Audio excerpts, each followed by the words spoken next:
তো এই ভিডিওতে আমি তোমাদেরকে অ্যারে দিয়ে যে ৩টে টুল রয়েছে যেটা আমরা জুয়েলারির কাজে ব্যবহার করি, সেই ৩টে টুলকে আমি ভালোভাবে এক্সপ্লেন করে দেখাবো, সঠিকভাবে কিভাবে সেই টুলগুলোকে ব্যবহার করবে এবং কিছু কিছু এক্সাম্পল দেবো প্র্যাকটিক্যাল কাজের ওপর যে কোথায় কোথায় তোমরা এগুলো ইউজ করতে পারবে। তো সবার প্রথমে আমরা অ্যারে পোলার দিয়ে স্টার্ট করছি। যারা ভিডিওটা দেখছো তারা সকলেই হয়তো জানো যে অ্যারে পোলার কি, কেমনভাবে কাজ হয়, তবুও ১ মিনিটের মধ্যে ঝালিয়ে নাও। ধরো এখানে আমি একটা 5 এর বল নিলাম, আর এই বলটাকে আমি অ্যাজ এ ডিজাইন হিসেবে তোমাদেরকে দেখাচ্ছি। তো এই বলটাকে আমি একটু উপরের দিকে নিয়ে যাই। এবার ধরে নাও এই বলটাকে আমি চারিদিকে ঘোরাবো একটা ফুলের মতো। তো তার জন্য অ্যারে পোলার ব্যবহার হয়। তো এই বলটাকে প্রথমে ধরো, তারপরে তুমি অ্যারে পোলার টাইপ করো। অ্যারে টাইপ করলে এখানে দেখো অপশানগুলো চলে এলো, এখান থেকে অ্যারে পোলার সিলেক্ট করো। অ্যারে পোলার সিলেক্ট করার পর দেখো সাবজেক্ট বা তোমার যে ডিজাইনের পার্টটা রয়েছে সেটাকে তুমি অলরেডি ধরেছো। অ্যারে পোলার সিলেক্ট করার পর তোমাকে সেন্টার অফ পোলার অ্যারে এটা সিলেক্ট করতে বলছে, মানে কোন জায়গা থেকে তোমার চারিদিকে সার্কেল ওয়াইজ ঘুরবে। তো তোমার এখানে ধরো আমি 0 থেকে ঘোরাচ্ছি, 0 এই পয়েন্টটার নাম 0 সেন্টার। তো এই 0 থেকে আমি 0 স্পেস দাবালাম। এখানে দেখো এবার আমার নাম্বার সিলেক্ট করতে বলছে যে কতগুলো আইটেমসে, মানে এই পার্টটা কতগুলো আসবে তোমার একটা সার্কেলের মধ্যে। তো আমি এখানে ধরে নাও 6 আছে, আমি এখানে 8 দিলাম। এখানে 8 দেওয়ার পর স্পেস দাবালাম। এটা পুরো আমার অ্যাঙ্গেলটা সিলেক্ট করতে বলছে যে সার্কেলের কতটা আমি ফিল করব এই 6টা বল দিয়ে। এখানে কিচ্ছু করতে হবে না, জাস্ট স্পেস দাবিয়ে দাও।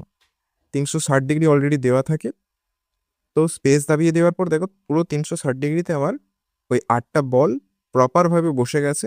আর একবার স্পেস দাবাবে, দেখো আমার এই ডিজাইনটা পুরো জিনিসটা ঘুরে গেছে, পুরো ঘুরে 8টা বল আমার একটা সার্কেলের মধ্যে বসে গেছে।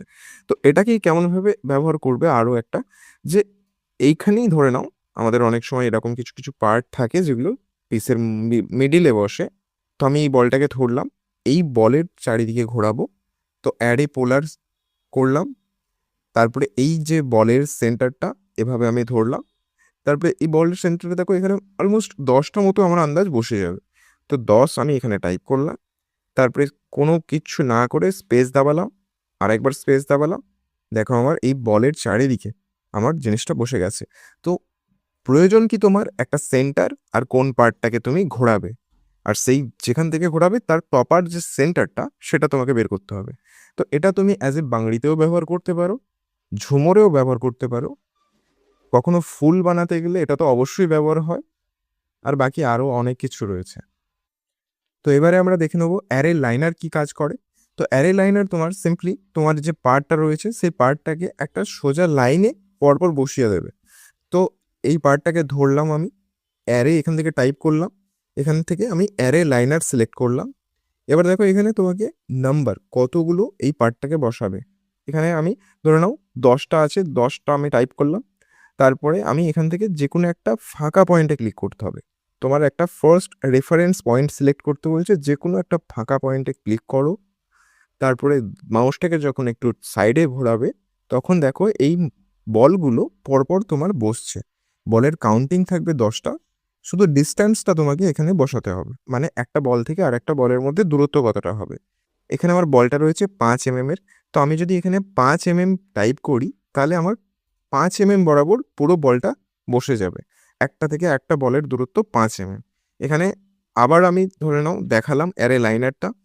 এভাবে অ্যারে লাইনার পার্টটাকে ধরে সিলেক্ট করলে কতগুলো আইটেম, যে কোনো একটা ফাঁকা পয়েন্টে ক্লিক করো, মাউসটাকে যেদিকে ড্র্যাগ করবে সেদিকে হবে।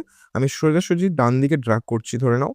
এখান থেকে আমি ডিস্ট্যান্সটা ধরে নাও এখানে 4.8 করলাম, যাতে 0.2 করে এর মধ্যে মার্জ থাকে। তারপর আমি শিফট ধরলাম যেন স্ট্রেট একটা সোজা লাইনে বসে, আর আমি ক্লিক করে দিলাম। তারপরে দেখো আমার এখানে পুরো 0.2 করে দুটো বলের মধ্যে মার্জ থাকছে, আর এটা সোজা লাইনে বসে যাচ্ছে। এটা অনেক সময় তোমার জালি বানাতে কাজে লাগে। এখান থেকে যেমন এই জালিটা প্যাটার্নটা আমি জাস্ট দুটো পার্ট বসিয়েছি। এই পার্টটাকে তোমার ধরে নাও একটা প্রপার একটা জালির যে প্যাটার্ন হয় সেই প্যাটার্নে বসানোর জন্য তোমার এই টুলটা কাজে ব্যবহার করতে পারো। এখানে ঠিক করতে হবে কি তোমার এটার থেকে এটার ডিস্ট্যান্সটা তুমি মাপো। এখানে ধরো 2.5 mm আছে, 2.5। তো আমার এই পুরো পার্টটাকে ধরলাম, এটাও এখান থেকে 2.5 যখন আসবে সেম জায়গায় অ্যাটাচ হবে। তো আমি এরকম পুরো পার্টটাকে ধরলাম, অ্যারে লাইনার সিলেক্ট করলাম। তারপর আমি 10টা ধরে রয়েছে, আমি 10টাই রাখলাম, স্পেস দাবিয়ে দিলাম, যে কোনো একটা ফাঁকা পয়েন্টে ক্লিক করলাম। এবার আমি মাউসটাকে ড্র্যাগ করছি সোজা, শিফট ধরে আমি তার আগে 2.5 এর মাপটা বসিয়ে দিই, তারপরে শিফট ধরলাম, ক্লিক করে দিলাম। দেখো আমার এই জিনিসটা এভাবে পুরো জিনিসটা রেডি হয়ে গেল। এবার এটাকেও আমি ধরে এটা থেকে এই যে এর মাথায় বসছে, যেমন এটা মাথায় বসেছে, এখান থেকে এই মাথাটা পর্যন্ত 2.5 mm রয়েছে।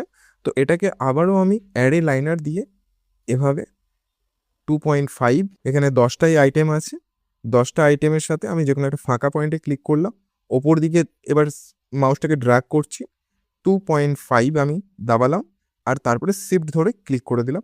দেখো এই প্যাটার্নটা আমার পুরো 2 মিনিটের মধ্যে রেডি হয়ে গেল। মানে তোমাকে বানাতে হবে দুটো ইউএস পিস, একটা বা দুটো পার্ট, সেটার তুমি জাস্ট লেন্থটা মেপে নাও যে একটার থেকে আরেকটার দূরত্ব কতটা থাকছে, তারপরে তুমি পুরো প্যাটার্নটা এই টুলটার মাধ্যমে 2 মিনিটের মধ্যে রেডি করে নিতে পারবে। তো এবারে আমরা দেখে নেবো অ্যারে কার্ভ কিভাবে কাজ করে। তো অ্যারে কার্ভের জন্য তোমার প্রয়োজন একটা কার্ভ।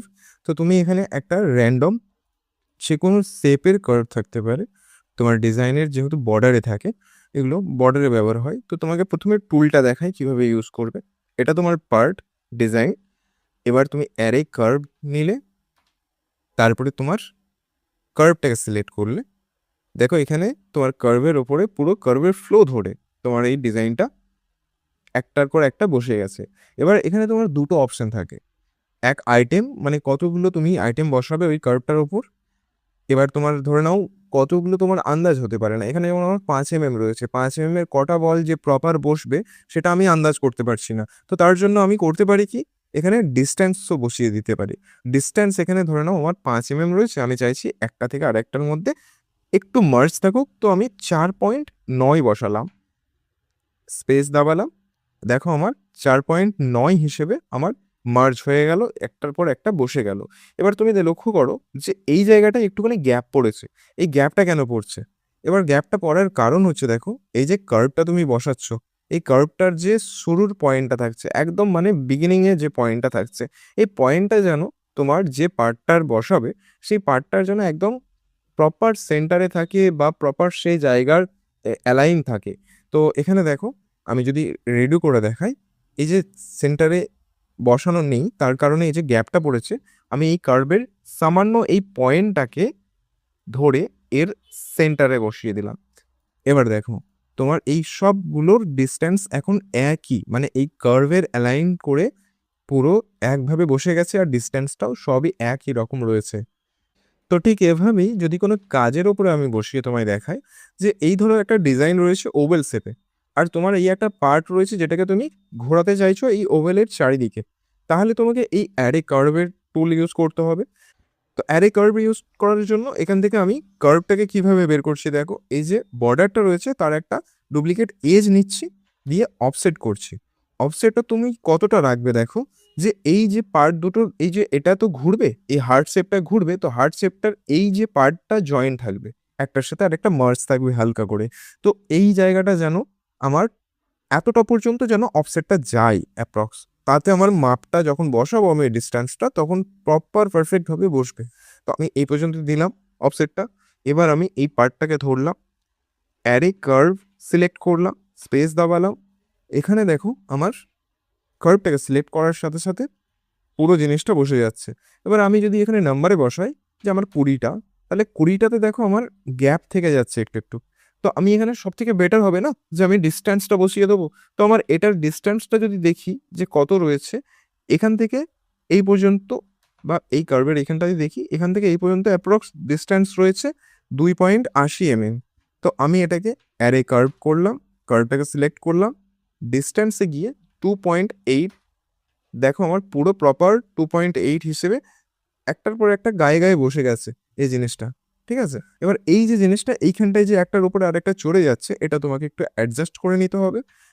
এটার ওপরে যদি এই জায়গায় একটা বলের লাইন বসাতে চাও, তাহলে দেখো এর একটা ডুপ্লিকেট এজ নিলাম, তারপরে এর আমি offset curve on surface tool select করে এই বর্ডারটার ওপরেই আমি 0.3 একটা, যেহেতু আমার 0.6 চওড়া রয়েছে বর্ডারটা, 0.3 একটা পুরো মিডিল বরাবর একটা কার্ভ আমি অফসেট করে নিলাম।